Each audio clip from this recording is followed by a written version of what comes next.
कि हे राजन, यह प्रकृति है। सत्व रजस तमसा साम्यावस्था प्रकृति। सत्व गुण रजोगुण तमोगुण की साम्यावस्था का नाम ही प्रकृति है। भगवान कहते हैं माता, इस प्रकृति को ही ब्रह्म समझ लो। संपूर्ण विश्व त्रिगुणात्मक प्रकृति का वास्तविक परिणाम है, इसके अलावा कुछ है नहीं। थोड़ी सी ज्ञान की भी चर्चा हो जाएगा। यह संपूर्ण दृश्यमान जो प्रपंच है, यह त्रिगुणात्मक प्रकृति का वास्तविक परिणाम है। जो कुछ आप देख रहे हैं सब प्रकृति का ही परिणाम है, विकार है। और प्रकृति के कार्य क्या हैं?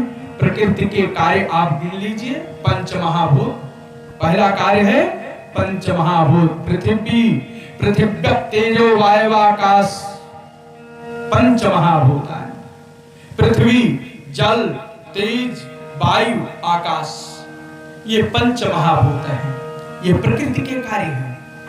पंच तन मात्रा, रूप शब्द, रूप शब्द तथा गंध रस स्पर्शश्च पंचमः।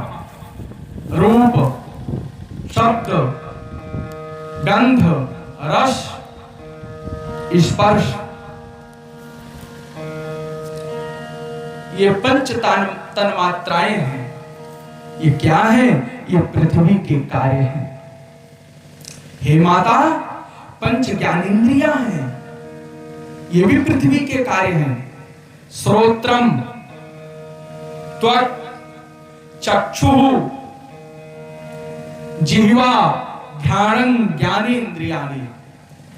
नाक,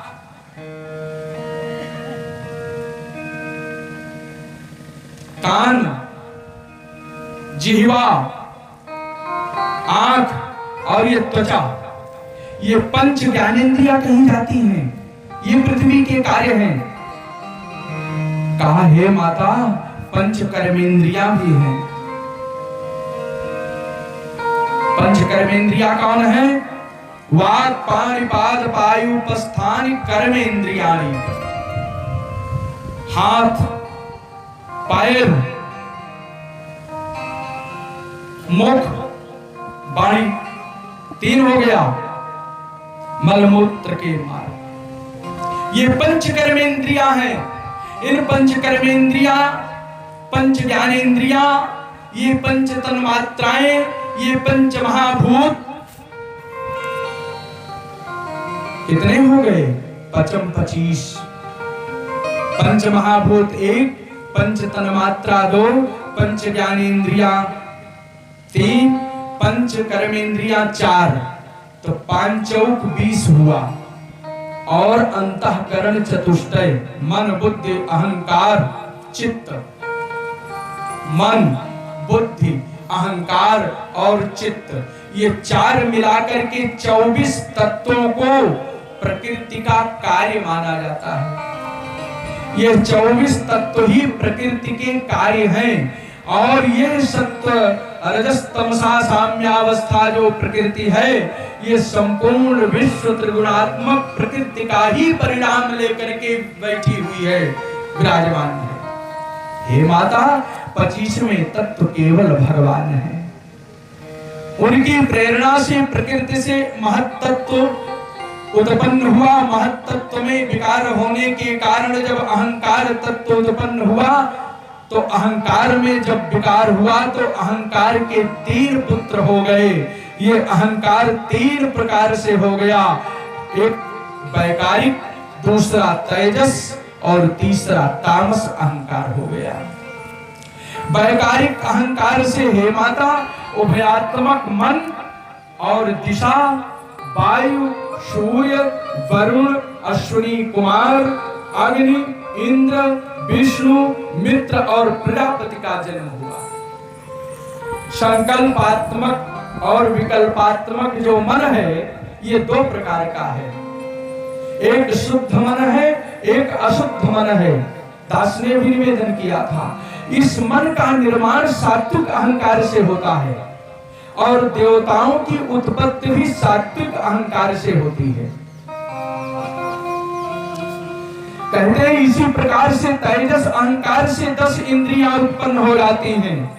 पंच कर्मेंद्रिया, पंच ज्ञानेंद्रिया, इन 10 इंद्रियों की जो उत्पत्ति है वो वैकारिक अहंकार से उत्पन्न होता है। तामस अहंकार से पंच तन्मात्राएं उत्पन्न होती हैं। रूप, रस, गंध, स्पर्श, शब्द, ये पंच तन्मात्राओं की उत्पत्ति किससे होती है? हमारे तामस अहंकार से। इस प्रकार अहंकार का देवता रूप से कर्तृत्व, इंद्रिय रूप से करणत्व और पंच महाभूत रूप से कार्यत्व लक्षण शास्त्रगत है, सिद्ध है। तथा सत्वादि गुणों के संबंध से शांतत्व, घोरत्व, मूढ़त्व भी लक्षण स्वतः सिद्ध ही है। तामस अहंकार से शब्द उत्पन्न हुआ, शब्द से आकाश का प्राकट्य हुआ, आकाश से स्पर्श तन्मात्राएं प्रकट हुई, तो स्पर्श तन्मात्रा से वायु देवता का प्राकट्य हुआ, वायु से रूप का जन्म हुआ, तो रूप से तेज की उत्पत्ति हुई, तेज से रस और रस से जल तत्व, जल तत्व से गंध और इस गंध से पृथ्वी हमारी उत्पन्न हो गई। पृथ्वी कहां से उत्पन्न हुई? गंध से। इसीलिए पृथ्वी का लक्षण शास्त्र में कहा गया, तत्र गंधवती पृथ्वी, पृथ्वी गंधवती है। हे माता, ये समस्त विकार आपको दिखाई पड़ रहा है किसका? प्रकृति का। तो इस प्रकृति के ये विकार है, कार्य है। माता ने कहा यदि न प्रकृति न छूटे तब क्या करूं? भगवान ने कहा मैया प्रकृति को तुम ब्रह्म मान लो, प्रकृति को ही ब्रह्म मान लो। और जो 25वें तत्व ब्रह्म है, जब ब्रह्म की धारणा, भगवान की धारणा, ईश्वर की धारणा, अपने इष्ट की धारणा प्रकृति में हो जाएगी, तो 25वें तत्व जो काल रूप में भगवान विराजमान है, उन भगवान की कृपा आप पर हो जाएगी। अर्थात भगवान की कृपा से आप भगवान को जानने में, भगवान को पहचानने में, भगवान को देखने में आप सक्त हो सकती हैं, समर्थ हो सकती हैं। भगवान ने माता जी को सुंदर उपदेश किया। आज माता संतुष्ट हो गई।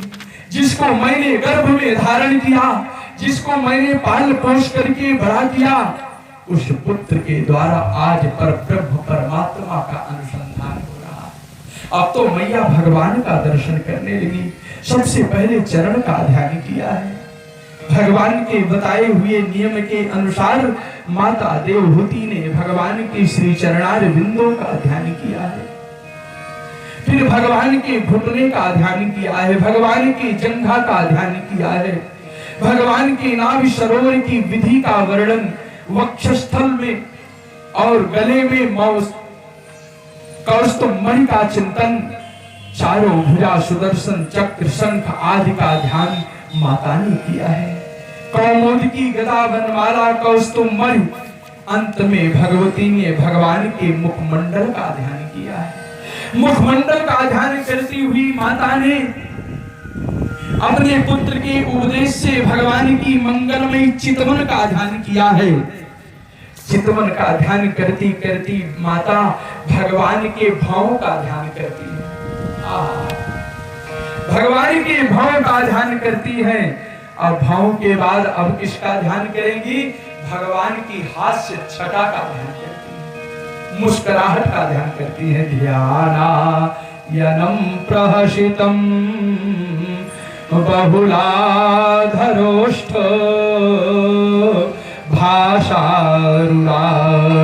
भाषारुरायिततनुद्वज कुंदपंक्ति ध्यायेत् स्वदेह कुहरे वसितस्य विष्णो भक्त्या हृदयार्पितमना न पृथक् दिदृक्षे। और जब भगवती माता देवहूति भगवान की हास्य छटा का ध्यान करती रही, तो सब कुछ भूल करके केवल उनका मन, उनका ध्यान हास्य छटा में केंद्रित हो गया। और हास्य छटा में केंद्रित होती हुई, संलग्न होती हुई, ध्यानावस्थित होती हुई, सर्वातीत सर्वगुण संपन्न भगवान नारायण की उस हास्य छटा में अपने आप को समर्पित कर दिया। हास्य छटा में समर्पित कर दिया भक्तों। और हास्य छटा में जब समर्पित हो गई, भगवान में सब कुछ अपना समर्पित कर दिया, तब माता जी ने बहुत प्रेम से कहा, मैत्रेय जी कह रहे हैं कि हे विदुर जी, एवं निशम्य कपिलस्य वचो जनेत्री साकर दमस्य दयिता किल देनु विस्तस्तमः पटलातमभिप्रणम्य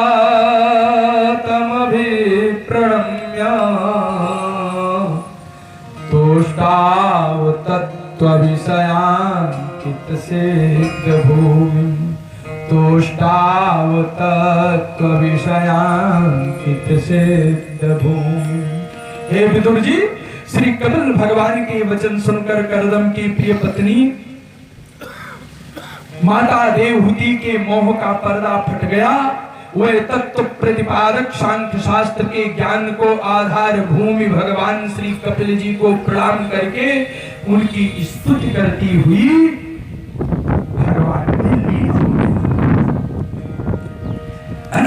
भगवान को प्राप्त कर लिया।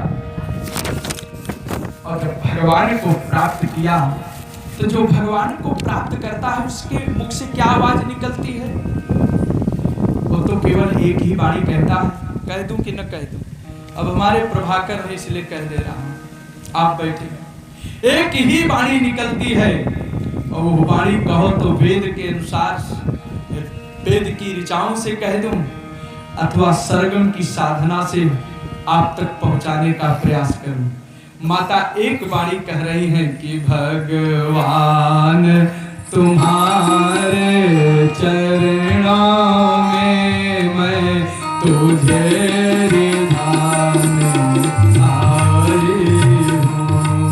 भगवान तुम्हारे चरणों में मैं तुम्हें रिझाने आई हूँ। भगवान तुम्हारे चरणों में मैं तुझे रिझाने आई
का चरणामृत लेने को है पास मेरे कोई पात्र नहीं।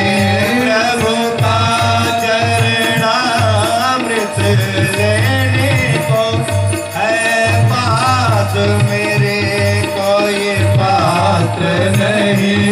आँखों के दोनों प्यालों में कुछ भीख मांगने आई हो। हाथों के दोनों प्यालों से कुछ भीख मांगने आई हो।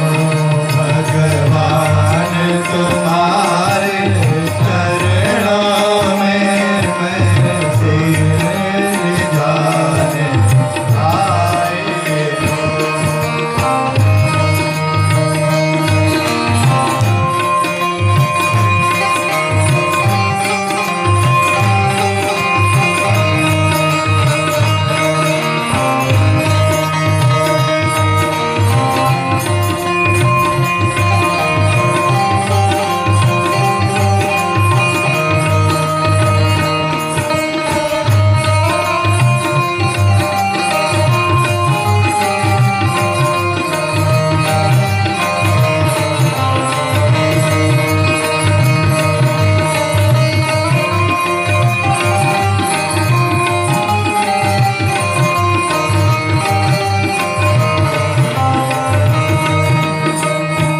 तुमसे लेकर क्या भेंट करूं भगवान आपके चरणों में। तुमसे लेकर क्या भेंट करूं भगवान तुम्हारे चरणों में। तुमसे लेकर क्या भेंट करूं भगवान आपके चरणों में। तुमसे लेकर क्या भेंट करूं भगवान तुम्हारे चरणों में। मैं बेछुट हूँ तुम दाता हो संबंध बताने आए हो। मैं बेचुक हूँ तुम दाता हो संबंध बनाने आए हो। भगवान तुम्हारे चरणों में मैं तुम्हें जाने आए हो।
मिठास नहीं पर विनय सुनाने आए हो।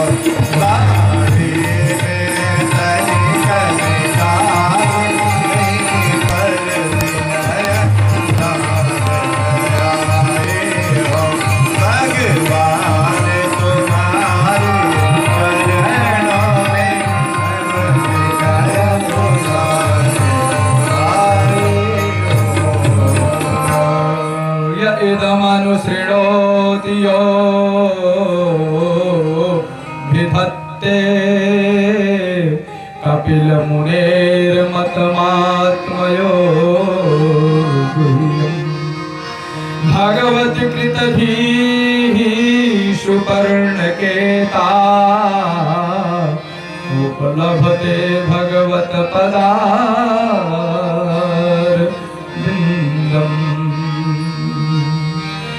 यह कपिल देव जी का जो मत आध्यात्म योग का गूढ़ रहस्य है, जो पुरुष इसका श्रवण या वर्णन करता है, वो भगवान गरुण की भांत, वो भगवान गरुड़ ध्वज की भक्ति से युक्त होकर शीघ्र ही श्रीहरि के चरणार बिंदुओं को अवश्य प्राप्त कर लेता है। इसी शब्द के साथ तृतीय स्कंध के से यह कथा निकलती हुई चतुर्थ स्कंध में अत्रि महाराज के चरणों का आश्रय प्राप्त कर रही है। बोले भागवत भगवान की